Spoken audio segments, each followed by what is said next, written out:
Bueno, yo creo que siempre hubo un plan, siempre hubo una agenda, aunque el plan y la agenda no tuviera las cifras de 2030, ¿no?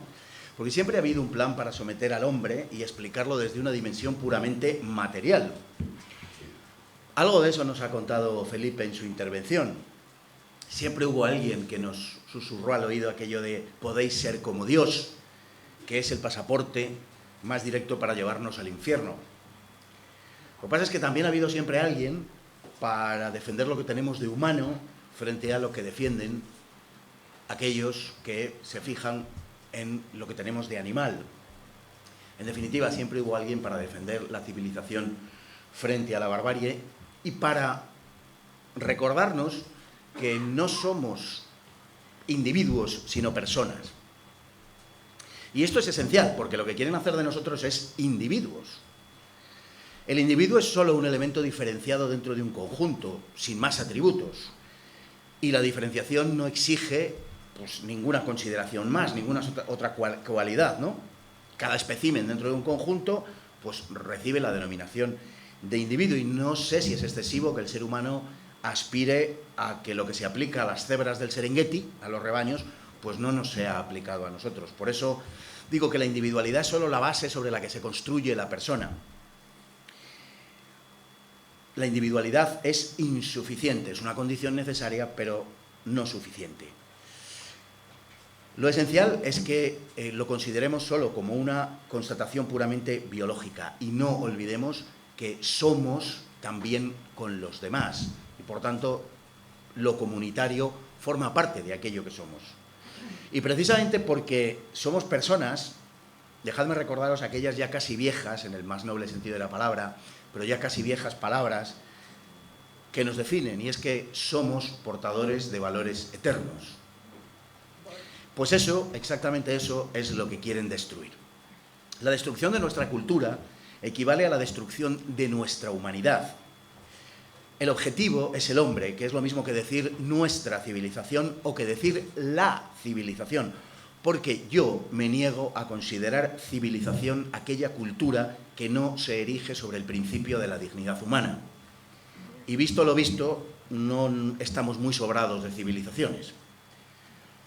El plan que están ejecutando pasa por destruir nuestra identidad, por destruir todo aquello que nos hace hombres, la nación, la libertad, la cultura, la familia, el pensamiento, la justicia, el espíritu, la religión. Por eso no estamos solo ante una cuestión política. Esa es solo la forma externa que adopta la batalla en la que estamos. Estamos fundamentalmente ante una cuestión religiosa. Lo que el progresismo quiere imponer no es un programa político. Lo que el progresismo quiere imponer es una religión. Una religión que, auxiliada por el asombroso desarrollo tecnológico de nuestro tiempo, muestra, creo que de una manera descarnada, sus pretensiones totalitarias. Y eso que, al respecto del término totalitario, se ha producido un verdadero abuso en nuestros días, ¿no? Pero lo que caracteriza verdaderamente al totalitarismo es lo que Eric Voegelin dijo hace ya 90 años. El totalitarismo es básicamente una religión política. Es eso. Y a eso precisamente es a lo que asistimos hoy, a la creación de una religión política.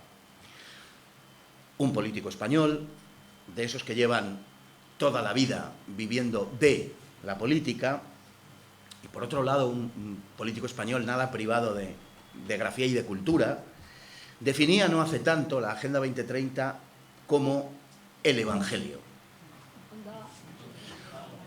Probablemente no era consciente de lo que decía, o a lo mejor sí, ¿no? Pero desde luego con seguridad no era su intención darnos la razón.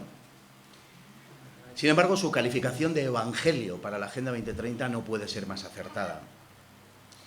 En el centro de la dogmática agendista, como coartada permanente, lo que tenemos es el cambio climático. El cambio climático que, por supuesto, ha de ser antropogénico, claro. Y ha de ser antropogénico porque es necesario que interioricemos nuestra culpa, porque la culpabilización nuestra, de todos nosotros, de cada uno de los que estamos aquí, resulta esencial para exigirnos la retribución que ellos estimen oportuna a fin de lavar nuestros pecados. De ahí el histerismo que despliegan ante los réprobos, su execración del hereje, que ahora pues desemboca en lo que llamamos cancelación. La religión exige la revelación de una fe, exige adoración y exige acatamiento disciplinado. Y de todo eso tenemos en abundancia. Y todo eso, como nos ha enseñado el siglo XX, envuelto, por supuesto, en un léxico amable que nos promete toda suerte de bienaventuranzas, porque ya nos enseñaba San Agustín que el demonio es el simio de Dios. Incapaz de crear, le imita grotescamente. Y a eso es a lo que estamos asistiendo.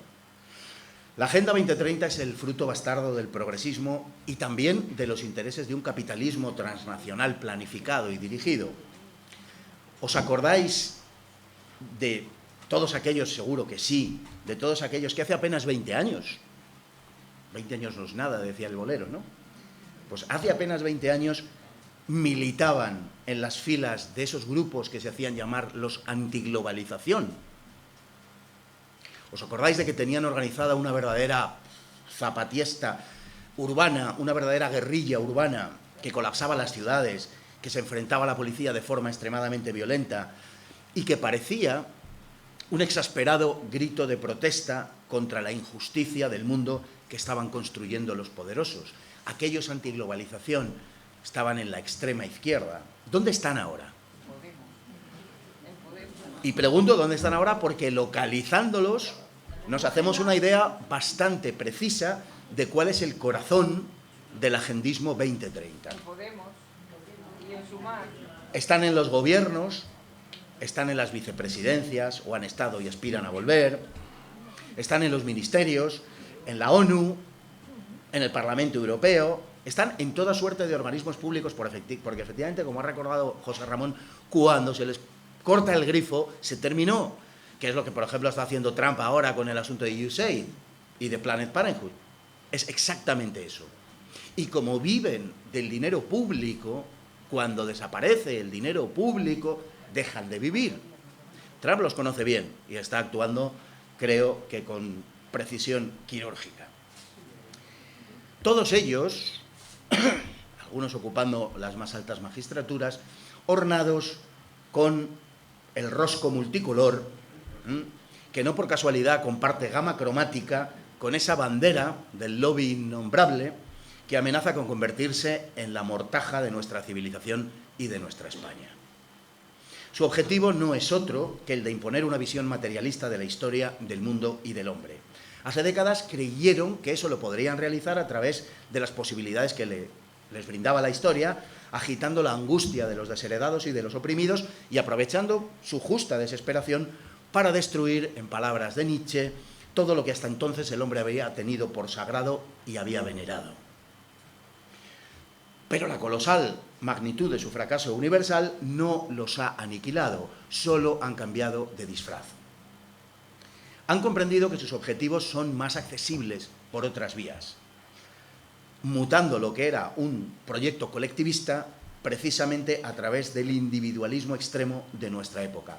Al final, como dice un refrán chino, y la cita no es casual, gato blanco, gato negro, lo mismo da si caza ratones. Bueno, ¿dónde desemboca todo esto? Pues todo esto desemboca, de acuerdo a la voluntad de los que gestan estas cosas, en el transhumanismo, la destrucción del ser humano por la vía de proponernos otra vez el superhombre. En realidad, un hombre disuelto en la nada. Bueno, pero todo esto, en fin, como diría Kipling, es otra historia. Quede en todo caso claro que a lo que asistimos es a la imposición, como he dicho, de un hecho de naturaleza y de dimensiones religiosas, a la imposición de lo que se pretende una nueva civilización, que en realidad será la negación de toda civilización a través de efectivamente ese evangelio que es la Agenda 2030. Y para aquellos que son menos accesibles a la argumentación de este tipo, porque creen que esto no va con ellos, que estos son grandes discursos, grandes palabras, porque no ven cómo esto afecta a sus vidas, decirles que si creen esto están muy equivocados. Van a venir a buscarnos a todos y no escapará nadie que no pertenezca a la élite, porque esto es una guerra de las élites contra sus pueblos, contra esos pueblos a los que deberían servir. Y la inseguridad, y ya lo estamos viendo, nos afecta a todos. La eliminación del dinero, la supresión de nuestra propiedad, las limitaciones a la movilidad, la sustitución de la población autóctona, la modificación de las costumbres, la apropiación de nuestros hijos, la imposibilidad de acceder a una vivienda, la supresión de creencias y tradiciones o la supresión, y ya lo tienen muy avanzado, de la igualdad ante la ley.